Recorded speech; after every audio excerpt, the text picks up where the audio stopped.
मधुबन के बाबा, मधुबन के बाबा मुरली वाले, आपका क्या कहना, आपका क्या कहना। ओम शांति।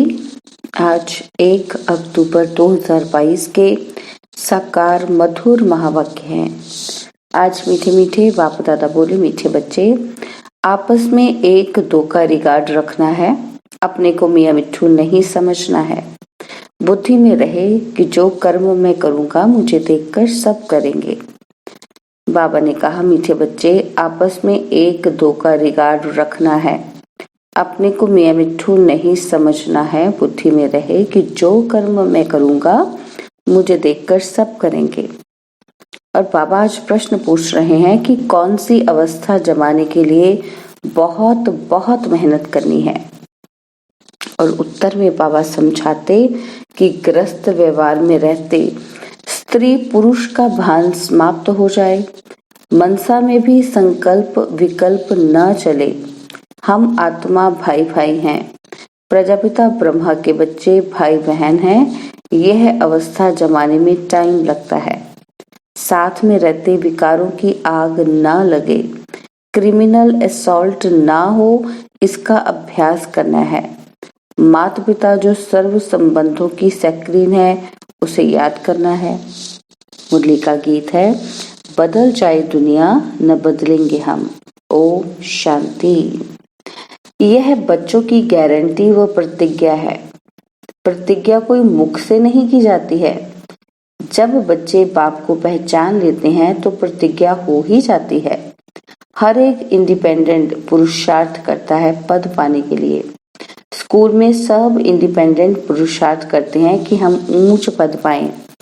यहाँ आत्मा पढ़ती है और परमात्मा पढ़ाने के लिए जीवात्मा बनते हैं और इनमें प्रवेश कर इनको कौन, ब्रह्मा को और ब्रह्मा मुख वंशावली को पढ़ाते हैं। स्वयं ब्रह्मा को मुख वंशावली नहीं कहेंगे, ब्राह्मण ब्रह्मा मुख वंशावली है। तो हम ब्राह्मण हैं, वो है ब्रह्मा मुख वंशावली। ब्रह्मा शिव की मुख वंशावली नहीं है। शिव बाबा तो आकर इनमें प्रवेश कर अपना बनाते हैं। यह भी क्रिएशन है। पहले ब्रह्मा को रचते हैं, विष्णु को नहीं रचते। गाया भी जाता है कि ब्रह्मा विष्णु और शंकर, विष्णु शंकर और ब्रह्मा नहीं कहा जाता। पहले ब्रह्मा को रचते हैं। ब्रह्मा का ऑक्यूपेशन अलग है। यह हर एक बात समझने की है। इनको तत्वमेव माता पिता कहा जाता है। तो वह निराकार है ना, तो साकार में माता पिता चाहिए। तब पूछते हैं, मम्मा को माँ है? कहेंगे हाँ। ब्रह्मा मम्मा की भी माँ है, ब्रह्मा की कोई माँ नहीं। यह माँ फीमेल ना होने के कारण सरस्वती को मम्मा कहते हैं। जो ब्रह्मा तन है वो मेल का तन है ना, तो इसलिए जो फीमेल तन है उसको मम्मा का नाम दिया जाता है। बाप पढ़ाते हैं तो यह भी पढ़ते हैं। जैसे तुम स्टूडेंट हो वैसे यह भी हैं। शिव बाबा कोई स्टूडेंट नहीं है। तुम बच्चे ब्रह्मा का मर्तबा भी देख रहे हो कि ये सबसे जास्ती पड़ता है। देखते हो ये बरोबर नजदीक है। पहले किसके कान सुनते हैं? यह ब्रह्मा सबसे नजदीक है तो कहेंगे मम्मा बाबा जास्ती पढ़ते हैं। फिर नंबरवार सब बच्चे पढ़ते हैं। भले ही बाबा कहते हैं कि जगदीश बच्चा मम्मा बाबा से भी अच्छा समझाता है। बाबा की मुरली पढ़कर धारण कर फिर गीता मैगजीन आदि बनाते हैं, क्योंकि ये शास्त्र आदि पढ़ा हुआ है। अंग्रेजी में भी होशियार है। इसको कहा जाता है रिगार्ड। स्टूडेंट को एक दो का रिगार्ड रखना है। बाबा भी रिगार्ड रखते हैं ना, तो फादर को फॉलो करना चाहिए। भले अभी 16 कला नहीं बने हैं, नंबरवार तो होते हैं ना। कोई ना कोई भूलें सबसे होती रहती हैं। इसलिए अपने को मियाँ मिट्ठू नहीं समझना है। जैसे कर्म बाप करते हैं अथवा मैं करूँगा, मुझे देख सब करेंगे, तो एक दो का रिगार्ड रखना है। बाबा को भी रिगार्ड रखना पड़ता है। लोग कहते हैं कि ये स्त्री पुरुष को भाई बहन बनाते हैं। तो जो बुद्धिमान बच्चा होगा वो तो झट कहेगा कि परमात्मा के बच्चे तो सब हैं, तो सब भाई बहन ठहरे ना। तो प्रजापिता ब्रह्मा के बच्चे भाई बहन हुए ना। भाई बहन बनना अच्छा है ना। बाबा के बच्चे बनेंगे तो वर्षा ले सकेंगे। वर्षा मिलना है शिव बाबा से ब्रह्मा बाबा द्वारा। तो ब्रह्मा कुमार कुमारी बनना पड़े, फिर कभी भी विकार में जा नहीं सकते, नहीं तो क्रिमिनल असॉल्ट हो जाए। बाबा कितना अच्छी रीति समझाते हैं, पवित्र रहने की युक्तियां भी बताते हैं। स्त्री भी कहती है कि बाबा और पुरुष भी कहते हैं बाबा, तो स्त्री पुरुष का भान टूट जाएगा। यह भी कहते हैं कि आदम और बीवी द्वारा सृष्टि की स्थापना हुई तो सब उनकी संतान ठहरे, भाई बहन ठहरे। कुमार कुमारी के लिए इतनी मेहनत नहीं है। जो सीढ़ी चढ़ गया है उनको तो उतरना पड़े, तो उतरने में मेहनत है। ऐसे नहीं है कि दोनों को अलग अलग रहना है, सिर्फ कंपेनियन होकर रहो। सत्युग में कोई अपवित्र नहीं होते और वहां बच्चे का भी इंतजार नहीं होता है।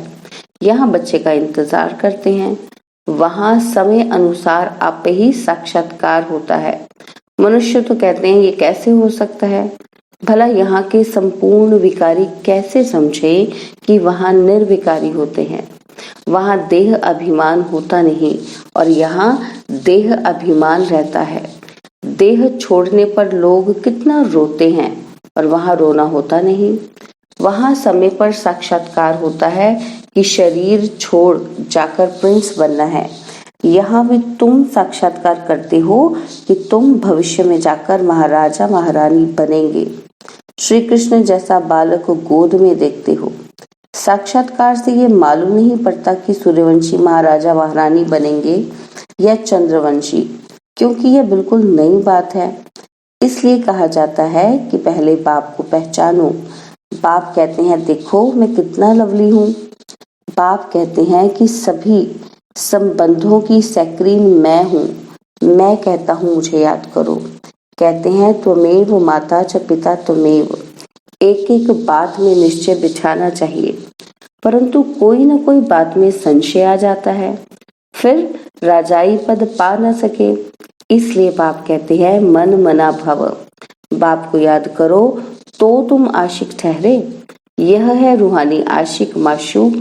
यह पक्का करना चाहिए कि हम आत्मा परमात्मा की आशिक हैं। श्री कृष्ण सबका माशूक हो न सके। श्री कृष्ण को सब याद नहीं करते हैं। यह बाप कहते हैं मन मना भव। अब मेरे पास आना है, नाटक पूरा होना है, घर जाना है, तो घर जरूर याद आएगा। हर एक बात की समझानी मुरली में मिलती रहती है। बच्चे मुरली नोट नहीं करते, फिर वही बातें बाबा से पूछते रहते हैं। ध्यान से नहीं पढ़ते ना, तो फिर बाद में क्वेश्चंस रेज करते हैं। बाबा कहते मुख्य बात है आशिक और माशूक की। सभी भगत आशिक हैं क्योंकि परमात्मा को याद करते हैं। कहते मेरा तो एक दूसरा न कोई। तुम बच्चे इस समय सब नई नई बातें सुनते हो, परंतु सुनते सुनते माया थप्पड़ लगा देती है। रावण कम थोड़ी है। बाप सर्वशक्तिमान है, माया भी सर्वशक्तिमान है। आधा कल्प माया का राज्य चलता है।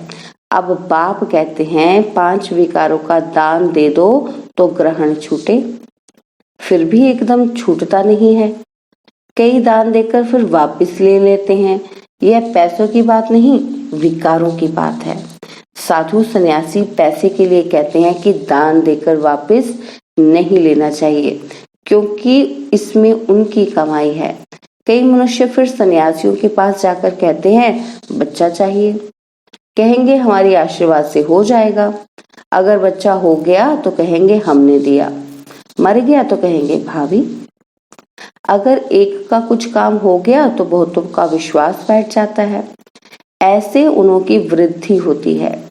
एक तरफ अपनी महिमा करते और दूसरी तरफ भाभी कहते हैं। तुम इस समय अननोन वॉरियर्स हो। वह जो अननोन वॉरियर्स होते हैं उनका यादगार बनाते हैं, और जो बड़े बड़े जाते हैं उनको कहते हैं सोल्जर्स पर फूल चढ़ाओ। है ना। तो बाबा कहते जो बड़े बड़े हैं जिनका नाम होता है तो उन पर, उनकी समाधियों पर जाकर हम फूल चढ़ाते हैं। तो बाबा कहते अरे जिसका पता ही नहीं उनका यादगार कैसे बनेगा, क्योंकि हम कौन है, अननोन वॉरियर्स। तो बाबा कहते अभी तुम अननोन हो, फिर तुम वेरी वेल नोन बनते हो, तुम्हारे मंदिर बनते हैं, अभी तुम गुप्त ही रामराज्य स्थापन कर रहे हो। अच्छा, मीठे मीठे सिकिलते बच्चे बने हो ना, 5000 वर्ष के बाद मिले हो। किसी का गुम हुआ बच्चा मिल जाए तो माँ बाप को कितनी खुशी होगी। बच्चा भी बाबा बाबा करता रहेगा, तो अभी विनाश होता है और तुम गुम हो जाते हो, अर्थात बाप से बिछुड़ जाते हो, और फिर कल्प के बाद बाप से मिलते हो तो माँ बाप का कितना प्यार रहता है। आधा कल्प तुम सुख भोगते हो, फिर धीरे धीरे दुखी होते हो।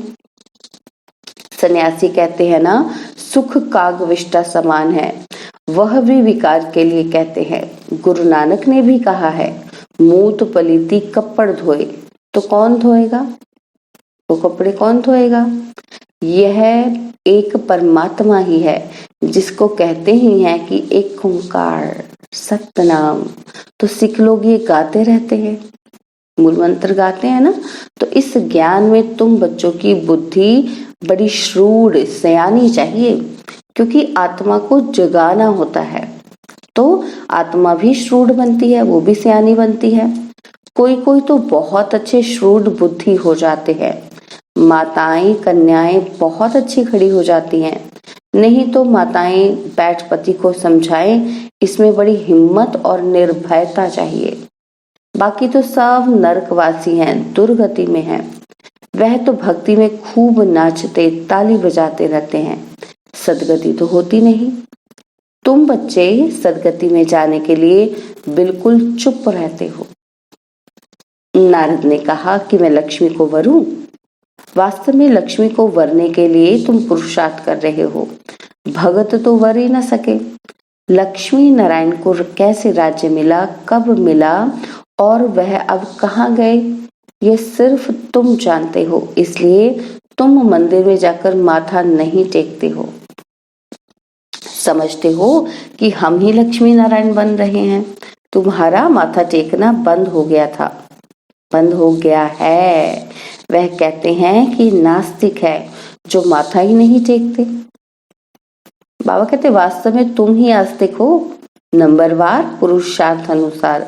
वह तो नास्तिक हैं जो परमात्मा को नहीं जानते, और हम आस्तिक हैं क्योंकि हमने परमात्मा को जान लिया। तो बाबा कहते अभी तुम धन के बने हो, फिर भी माया थप्पड़ लगा देती है, तो ऑर्फन निधन के बन पड़ते हैं। भले ही बूढ़े हैं परंतु माया उनको भी जवान बना देती है। माया के तूफान आते हैं, तुम्हें एक दो का हाथ पकड़कर सहयोगी बनकर इस नई यात्रा पर बाप की श्रीमत पर चलते रहना है। नई यात्रा है ना, तो बाबा कहते हैं एक दूसरे के सहयोगी बनकर चलना है, श्रीमत पर चलते रहना है। सारा मदार है बुद्धि की यात्रा पर, बुद्धि को बाबा में लगाना है, मन को बाबा में लगाना है, अचल अडोल अंगद की तरह बनना है। अंत में वह अवस्था आनी है।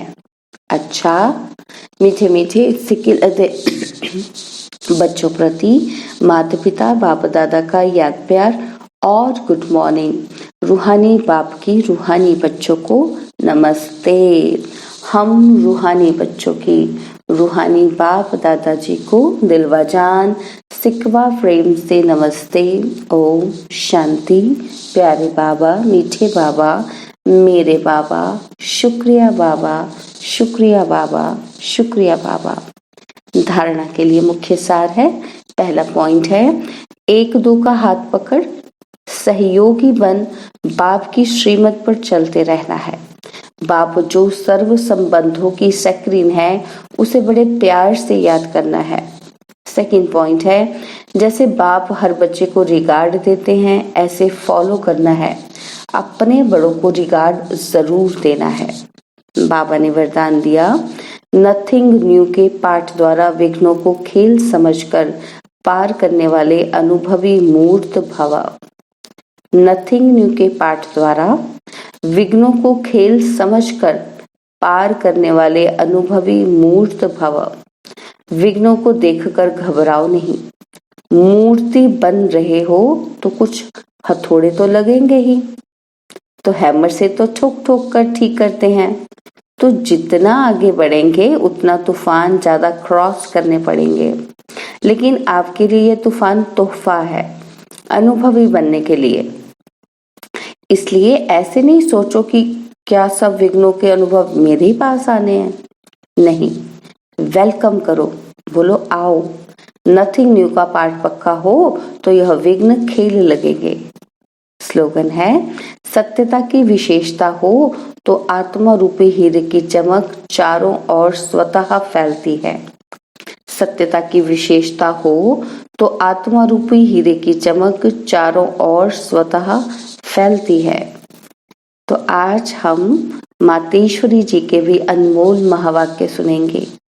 तो मातेश्वरी जी बच्चों को समझाती हैं कि अगर कोई ये प्रश्न पूछे कि यह जो अपने को इस संगम पर ईश्वरीय नॉलेज मिल रही है वो फिर से अपने को सतयुग में मिलेगी, तो वो इस पर समझानी देती है। वो कहते हैं कि अब इस पर समझाया जाता है कि सतयुग में तो हम स्वयं ज्ञान स्वरूप हैं, देवताई प्रारब्ध भोग रहे हैं, वहां ज्ञान की लेन देन चलती ही नहीं। अब ज्ञान की जरूरत है अज्ञानियों को, परंतु वहां तो सब ज्ञान स्वरूप हैं, वहां कोई अज्ञानी रहता ही नहीं है जो ज्ञान देने की जरूरत रहे। अब तो इस समय अपन सारे विराट ड्रामा के आदि मध्य अंत को जानते हैं ना हम। तो हम जानते हैं कि आदि में हम कौन थे, कहाँ से आए और मध्य में कर्म बंधन में फंसे फिर कैसे गिरे, ये भी अब हमें पता चल गया है। और अंत में कर्म बंधन से अतीत हो कर्मातीत देवता बनना है। बाबा हमें देवता तो बनाने की पढ़ाई पढ़ा रहे हैं ना, जो पुरुषार्थ अब चल रहा है जिससे हम भविष्य प्रारब्ध सतयुगी देवताएं बनते हैं। अगर वहां हमको ये मालूम होता कि हम देवताएं गिरेंगे तो ये ख्याल आने से खुशी गायब हो जाएगी, गायब हो जाती। तो वहां गिरने की नॉलेज ही नहीं है, ये ख्यालात ही वहां नहीं रहती। हमको इस नॉलेज द्वारा अब मालूम पड़ा है। अब बाबा ने बताया है कि हमको चढ़ना है और सुख की जीवन बनानी है। तो ये चढ़ती कला बताई बाबा ने हमें। और फिर आधा कल्प के बाद अपनी प्रारब्ध भोग फिर अपने आप को विस्मृत कर माया के वश होकर गिर जाते हैं। तो ये चढ़ना और गिरना अनादि बना बनाया खेल है। ये सारी नॉलेज अभी बुद्धि में है, यह नॉलेज सतयुग में नहीं रहती। और दूसरी पॉइंट कौन सी बता रही है मातेश्वरी जी, कहते हैं कि कई मनुष्य ऐसे समझते हैं कि हम जो कुछ भी कर्म करते हैं, चाहे अच्छे चाहे बुरे कर्म करते हैं, उनका फल अवश्य मिलता है। यही समझते हैं ना हम कि जैसे कोई दान पुण्य करते हैं, यज्ञ हवन करते हैं, पूजा पाठ करते हैं, तो वो समझते हैं कि हमने ईश्वर के अर्थ जो भी दान दिया वो परमात्मा के दरबार में दाखिल हो जाता है। यही समझते हैं ना कि जो दान दे दिया तो परमात्मा के घर चले गए। तो जब हम मरेंगे तो वो फल अवश्य मिलेगा और हमारी मुक्ति हो जाएगी, है ना। तो दान देने से वो समझते हैं मुक्ति हो जाएगी। तो परंतु ये तो हम जान चुके हैं, क्या जान चुके हैं कि इसे करने से कोई सदाकाल के लिए फायदा नहीं होता। यह तो जैसे जैसे कर्म करेंगे उसके अल्पकाल क्षण भंगुर सुख की प्राप्ति अवश्य होती है, मगर जब तक ये प्रैक्टिकल जीवन सदा सुखी नहीं बनी है ना, तब तक उसका रिटर्न नहीं मिल सकता। भले हम किसी से भी पूछेंगे कि यह जो तुम करते आए हो, यह करने से तुम्हें पूरा लाभ मिला है, तो ये सुनने से वो लाजवाब हो जाते हैं, उनको कोई आंसर ही नहीं मिलता। तो अब परमात्मा के पास दाखिल हुआ या नहीं हुआ हमें क्या मालूम, है ना, कि परमात्मा तक वो पहुंचा है कि नहीं। तो जब तक अपनी प्रैक्टिकल जीवन में कर्म श्रेष्ठ नहीं बने हैं, तब तक कितनी भी मेहनत करेंगे ना, तो भी मुक्ति, जीवन मुक्ति प्राप्त नहीं करेंगे। जब तक प्रैक्टिकल जीवन में कर्म श्रेष्ठ नहीं बने हैं। तो बाबा कहते तब तक कितनी भी मेहनत करेंगे ना तो भी मुक्ति, जीवन मुक्ति नहीं मिलेगी। अच्छा, दान पुण्य किया लेकिन उस करने से कोई विकर्म तो भस्म नहीं हुआ है, फिर जीवन मुक्ति कैसे मिलेगी, मुक्ति कैसे मिलेगी? भल इतने संत महात्माएं हैं, जब तक उनको कर्मों की नॉलेज नहीं है तब तक वो कर्म अकर्म नहीं हो सकते, ना वह मुक्ति जीवन मुक्ति को प्राप्त करेंगे, क्योंकि कर्मों का ज्ञान ही नहीं है। उनको भी ये मालूम नहीं कि सत्य धर्म क्या है और सत्य कर्म क्या है। सिर्फ मुख से राम राम कहना, इससे कोई मुक्ति नहीं होगी। बाकी ऐसे समझ बैठना, बुद्धि में बैठ जाना कि मरने के बाद हमारी मुक्ति होगी, ऐसे को भी बेसमझ कहा जाएगा। उनको ये पता ही नहीं कि मरने के बाद क्या फायदा मिलेगा, कुछ भी नहीं। बाकी तो मनुष्य अपने जीवन में चाहे बुरे कर्म करे चाहे अच्छा कर्म करे, वो भी इसी ही जीवन में भोगना है। तो अब ये सारी नॉलेज हमें परमात्मा टीचर द्वारा मिल रही है कि कैसे शुद्ध कर्म करके अपनी प्रैक्टिकल जीवन बनानी है, कर्म कैसे करने हैं, कर्म को अकर्म में कैसे बदलना है, विकर्मों को अकर्मों में कैसे बदलना है, विकर्मों को कैसे शुद्ध कर्म में बदलना है, तो अपनी प्रैक्टिकल जीवन कैसे बनानी है, ये कौन दे रहा है हमें नॉलेज? परमात्मा टीचर। अच्छा, ओम शांति। और अब यह एक बहुत अच्छी वीडियो भी जरूर देखें।